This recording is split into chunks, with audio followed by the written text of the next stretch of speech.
Hola compañeros, mi nombre es Floreida Isabel Ramírez Mateos, de la carrera de Ingeniería Industrial, séptimo semestre. En esta exposición les voy a explicar sobre la taxonomía de Beer.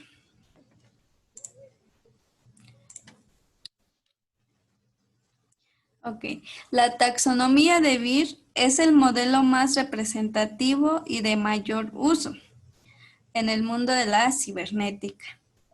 Fue diseñado por el profesor inglés Stafford Beer y revisado por el profesor chileno Raúl Espejo en la Universidad de Aston.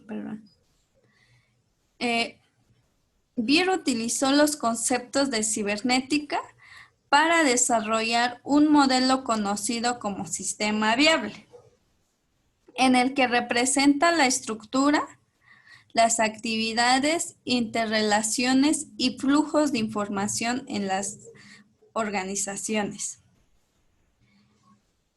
Este sistema lo que hace es permitir a las organizaciones obtener flexibilidad que necesitan para sobrevivir en medios ambientes rápidamente cambiantes y complejos.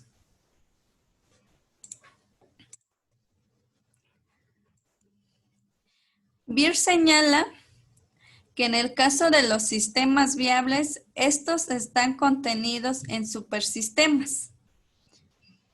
En otras palabras, la viabilidad es un criterio para determinar si una parte es o no un subsistema, y entendemos por viabilidad la capacidad de sobrevivencia y adaptación de un sistema en un medio en cambio. Evidentemente, el medio de un sistema o subsistema será el sistema o gran parte de él.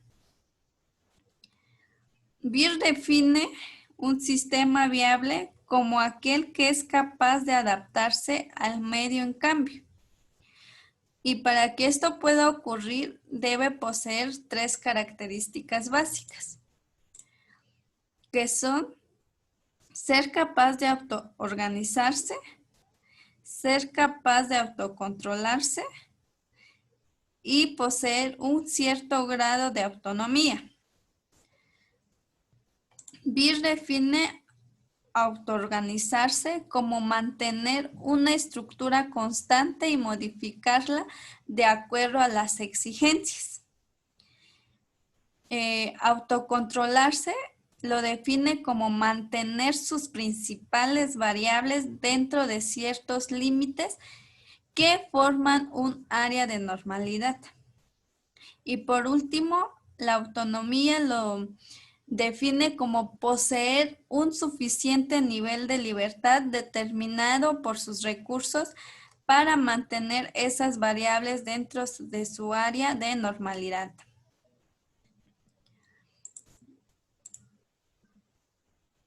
El modelo de sistema viable es una herramienta cibernética de diagnóstico y diseño organizacional que permite los siguientes 5 puntos.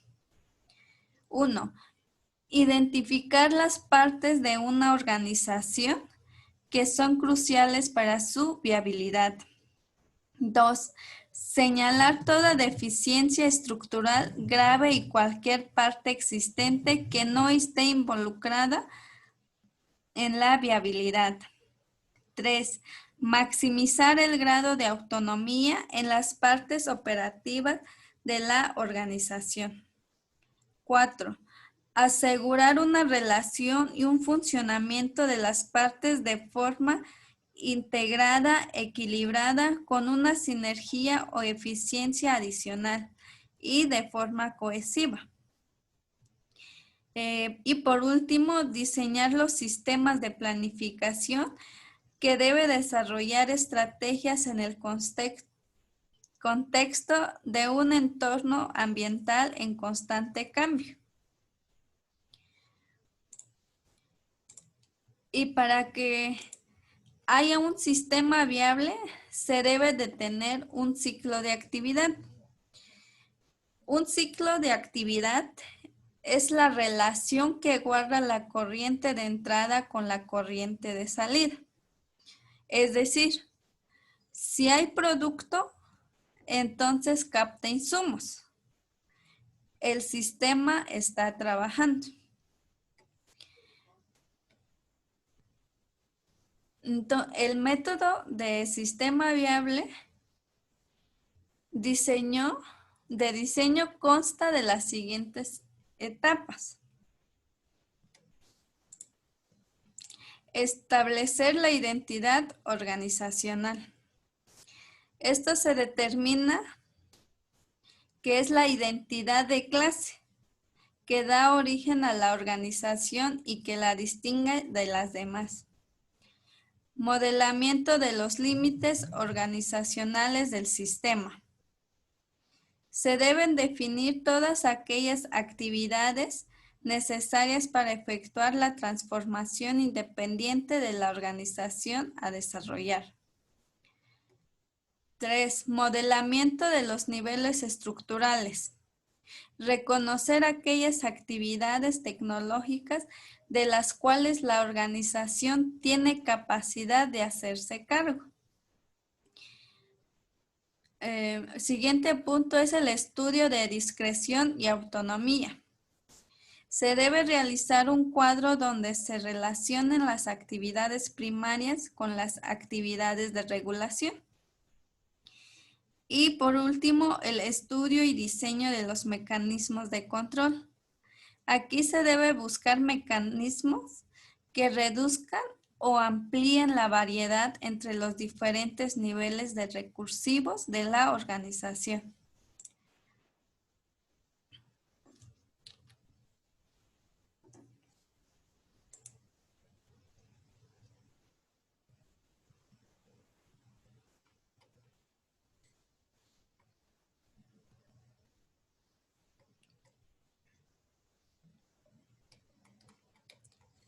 Planeamiento. Para medir y manipular la complejidad a través de las matemáticas. Para diseñar sistemas complejos a través de la teoría general de sistemas. Para estudiar organizaciones viables a través de la cibernética. Para trabajar eficazmente con personas a través de la ciencia del comportamiento. Y por último, para aplicar todo lo anterior a asuntos prácticos a través de la investigación de operaciones.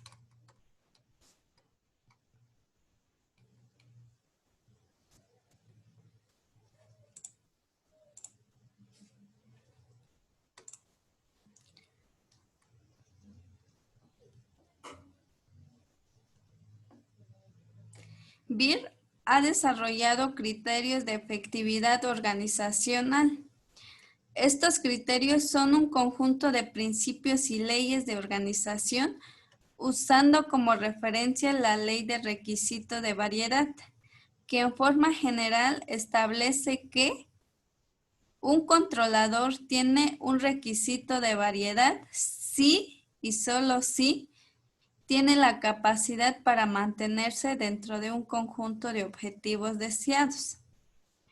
Y para ello propone una clasificación arbitraria de los sistemas basadas en dos criterios diferentes, que son por su complejidad y por su previsión, que a su vez su complejidad se distribuye en 3 puntos, que son complejos simples, son aquellos que son dinámicos, o sea, son los menos complejos, se podría decir. Y los complejos descriptivos. Estos no son simples, son altamente elaborados y profusamente interrelacionados. Y el último punto que sería excesivamente complejos. Estos están extremadamente complicados y no pueden ser descritos de forma precisa y detallada. El segundo criterio, que es por su previsión, igual se distribuye en 2 puntos, que sería sistema determinístico y probabilístico. El determinístico es aquel en el cual las partes interactúan de una forma perfectamente previsible. Ejemplo, al girar la rueda de la máquina de coser se puede prever el comportamiento de la aguja. Y el siguiente previsión sería el sistema probabilístico. Es aquel para el cual no se puede suministrar una previsión detallada, o sea, no es predeterminada. Por ejemplo, el comportamiento de un perro cuando se le ofrece un hueso. Puede aproximarse, no interesarse o retirarse.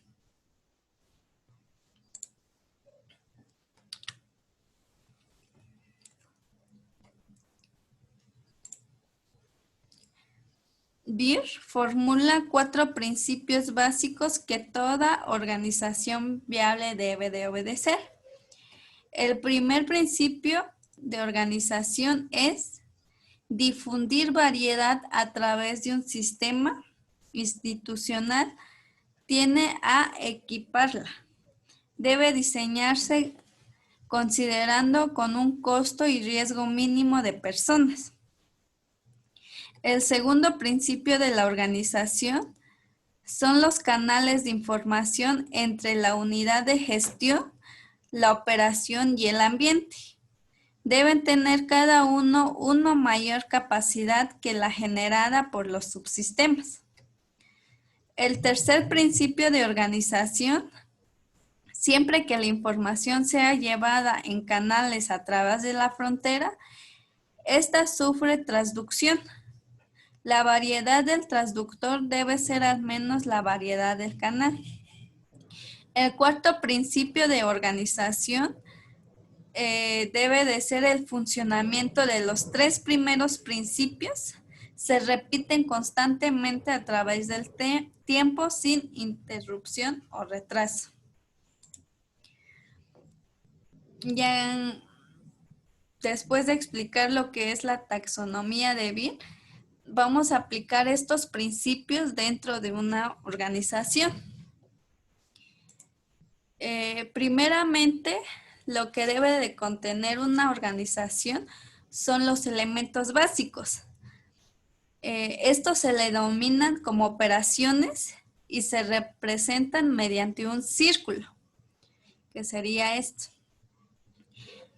La dirección general de cada operación, bueno, que sería el segundo, son conectadas por canales de comunicación y se representan con un rectángulo, que sería esto.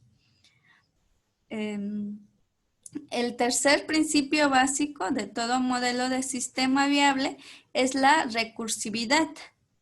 Todos los elementos se ven afectados por el ambiente externo, que sería esto.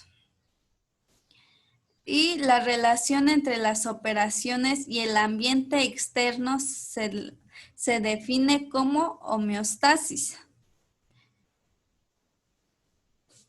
Existe un circuito de señales en el que un elemento básico reacciona frente a otro, que sería los amortiguadores.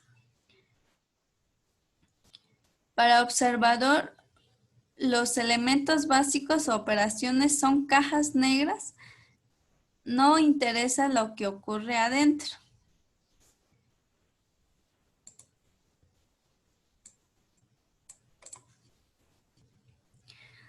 El interés que conlleva todo esto es la interacción, canales y la semántica.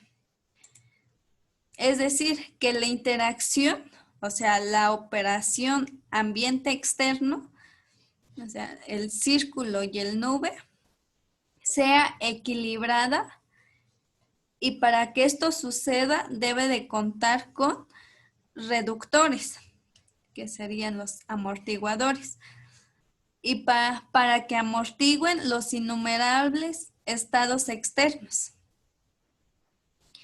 Un ejemplo sería los estudios de opinión pública.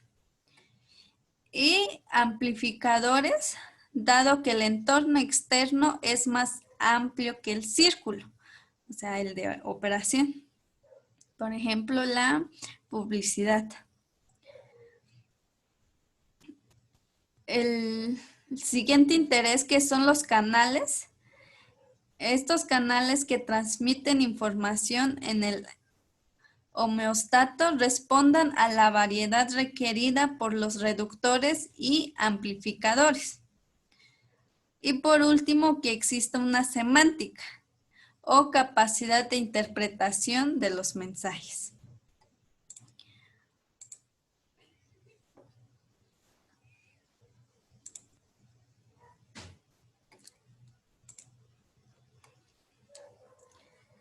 Existen diferentes tipos de responsabilidades.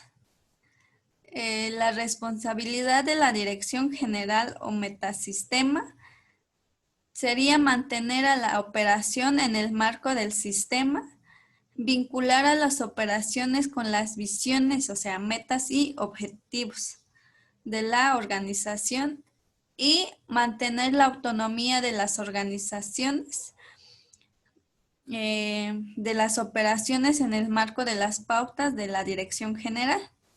Y para que esto suceda, los distribuye en sistemas que ya habíamos mencionado anteriormente. En este caso, el sistema 1 son las partes que realizan las operaciones. No sé si llegue a ver bien la imagen, pero pues aquí está la representación.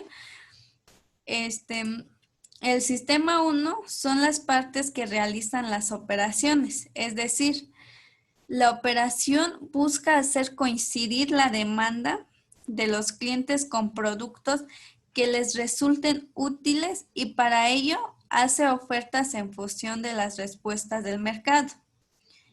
En tanto que la administración busca el equilibrio y la sinergia de las unidades operativas a fin de optimizar la producción, particularmente para hacer frente a los equilibrios que se presenten y provoquen inestabilidades. Las operaciones y las administraciones eficientes precisarán desarrollar los algedónicos.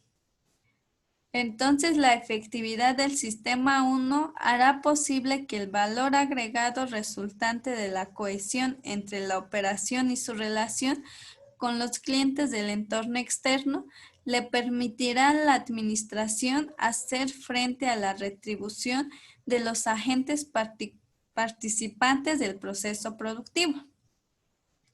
En el sistema 2, su función reguladora, que mantiene a las partes operando en forma coordinada, reconociendo las interacciones entre los sistemas 1. Puede estructurarse a través de los sistemas de información y comunicación. En el sistema 3 se encuentra la dirección operacional. Este se ocupa de lo que ocurre dentro del organismo en el momento presente. Incorpora los objetivos globales de la organización al sistema 1 y es responsable de las actividades cotidianas de la organización. Este tiene 3 tipos de canales con el sistema 1, que serían canales verticales, instrucciones y requerimientos generales de ida y vuelta. El segundo sería canales a la izquierda, comunica la dirección operacional con las unidades operacionales, pasando por alto las direcciones divisionales. Y la tercera, que sería canales que responden a la práctica común. El cuarto sistema se denomina dirección de planeamiento y desarrollo. Este se ocupa de lo que ocurre fuera de la organización, en el ambiente externo, considerando el futuro y la innovación para afrontar el futuro. Este toma las decisiones para la adaptación del sistema al futuro y atiende sobre el conflicto de interés entre el sistema 3 y el sistema 4. Ellos mantienen las operaciones en marcha. Y el sistema quinto, que sería dirección superior. Es el órgano que define las políticas y orientaciones generales de la organización y monitorea la interacción entre los sistemas 3 y 4.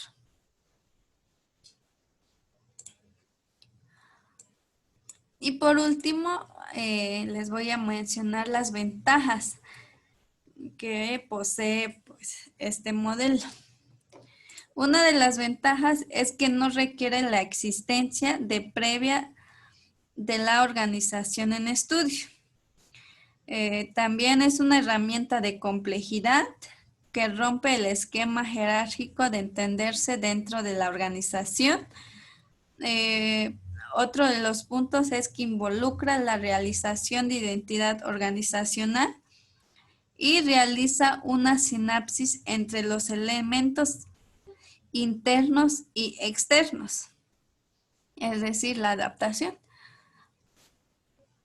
En cuestión de libertad, en un sistema cibernético, sí existe bueno, en este caso sería como la contradicción, porque si existe demasiada libertad, el sistema caerá en caos por falta de guía. También si existe demasiado control, el sistema será demasiado rígido para permanecer flexible y adaptable. En este caso, el diseñador cibernético se debe de interesar en el cálculo del grado de libertad que es compatible para mantener al sistema dentro de los límites viables y satisfacer los objetivos. En conclusión, el modelo de sistemas viables, bueno, que es un modelo cibernético, es una representación neurofisiológica de cómo son realmente las cosas. Muestra a los directivos de manera cuantificada de examinar y estudiar a las organizaciones empresariales y además brinda una lógica para elaborar estructuras óptimas y confiables conducentes de los sistemas de toma de decisiones. Eso sería todo, compañeros. Gracias.